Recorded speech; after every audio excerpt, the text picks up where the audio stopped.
Alors, on s'était peut-être un petit peu éloigné de l'industrie 4.0, mais peut-être on va y revenir avec Édouard Casamajour de Suez.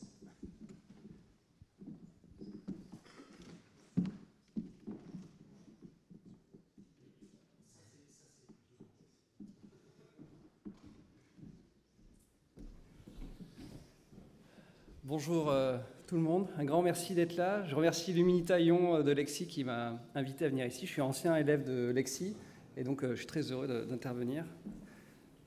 Donc là, je peux...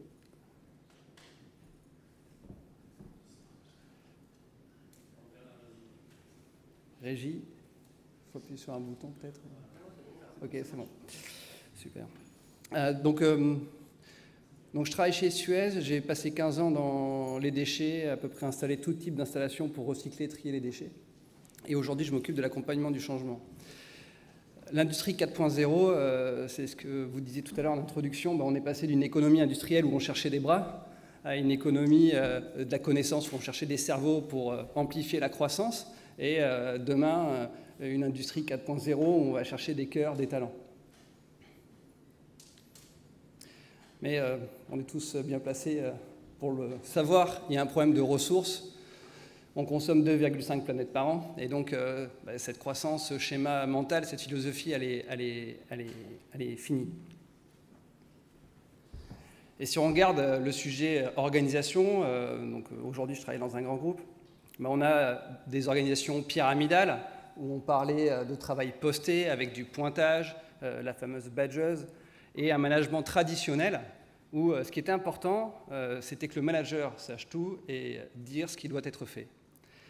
Et ce qui est en train de se passer, c'est des organisations maintenant qui sont complètement différentes, du pyramidal, du matriciel, et puis on ne sait plus trop un peu, donc on met un peu des deux. Et puis à côté, il y a des dynamiques avec des cercles et des connexions en sociocratie. Tout un tas d'ouvrages qui sont en train d'être publiés là-dessus avec Isaac Gates ou Frédéric Laloux, qui sont très inspirants. Et aussi des nouvelles formes d'organisation avec une montée des indépendants. Plus de 40% demain seront des indépendants qui travailleront seuls et en réseau. Et donc des plateformes où donc on passe d'avant ces organisations pyramidales du travail posté avec des ouvriers et des employés à des collaborateurs consommateurs qui vont consommer du travail dans l'intelligence collaborative. Et donc on est dans une dimension humaine beaucoup plus forte où vraiment l'enjeu c'est d'accompagner l'équipe à se poser à poser le bon problème, et plus trouver la réponse. Donc, ce qui veut dire une transition humaine, vous parliez de société ce matin, qui est nécessaire aussi d'un point de vue accompagnement des entreprises.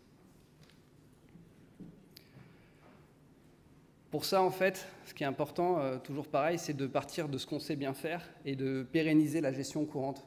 Aujourd'hui, dans les entreprises, on a les personnes qui savent bien gérer l'existant, qui ne voient pas ce qui va passer demain. La dimension systémique, holistique, ne sont pas des choses qui leur parlent. Par contre, ils savent très bien gérer le courant. Et ça, c'est important, parce qu'en fait, si le courant n'est pas pérennisé, on ne peut pas travailler sur demain.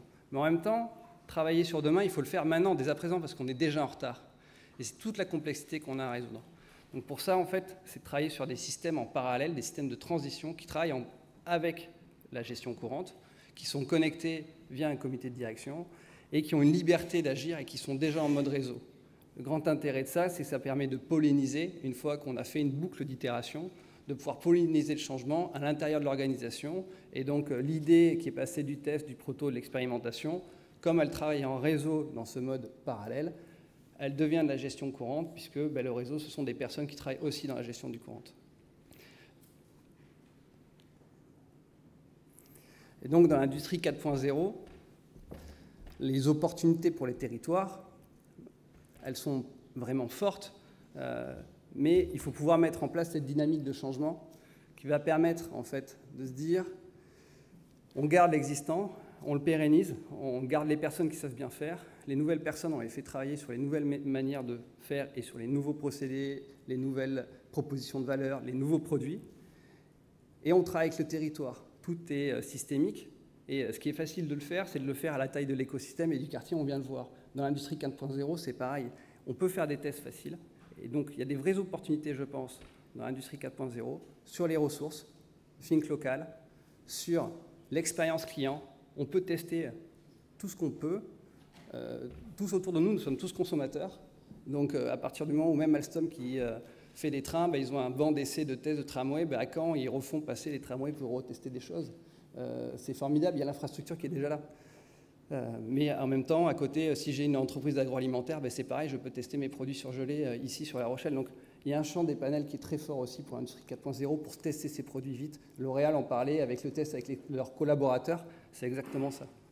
Et la troisième chose, c'est le côté écosystème. L'ancrage territorial est extrêmement fort.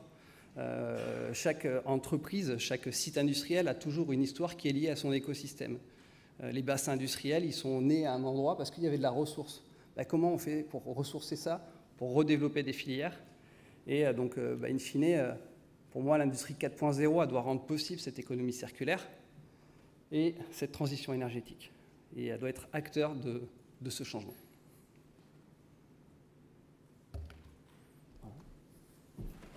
Merci beaucoup. Merci pour cette vision assez originale et intéressante.